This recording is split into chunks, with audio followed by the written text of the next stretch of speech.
নমস্কার, আপনারা দেখছেন সময় কলকাতা। সময় নিউজ নিয়ে আপনাদের সঙ্গে আমি অঙ্কিতা। চোখ রাখবো বিস্তারিত খবরে। ফের বোমাবাজির ঘটনা উত্তর 24 পরগনার ভাটপাড়ায়। রাতের অন্ধকারে ভাটপাড়ার মণ্ডলপাড়া এলাকায় পরপর দুটি বোমা পড়ে বলে জানা গিয়েছে। বিস্ফোরণের স্প্লিন্টার পাশের একটি বাড়িতে গিয়ে লাগে।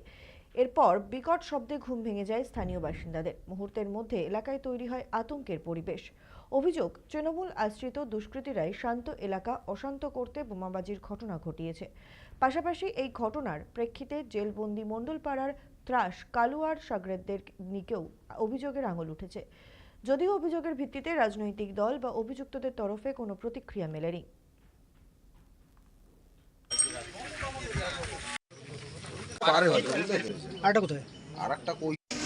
দুখানা বোম পড়েছে। কখন পড়েছে? কখন? 25 আর 2:27, মানে এই 2-3 মিনিটের ব্যবধানে পড়েছে। রাজ্যে তো পালাবদল হয়েছে রাজনীতি, তারপরেও এই বোমাবাজি কেন?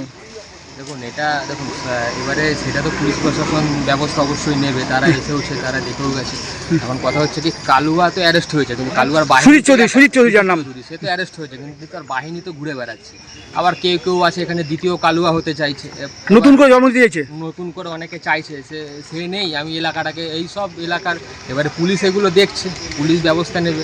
যে রাত্রি 2:20 পরে এই বোমাবাজি ঘটনাটা ঘটেছে। এটা শান্ত এলাকা একটা, সেখানে বোমাবাজি। মণ্ডলপাড়া তো আপামর শান্ত এলাকায়। এই জায়গার নাম কি? জায়গাটা এটা মণ্ডলপাড়া, উত্তর মণ্ডলপাড়া বলা হয়। কারা করতে পারে কি মনে হচ্ছে? এই আশেপাশের কারো কেউই করেছে।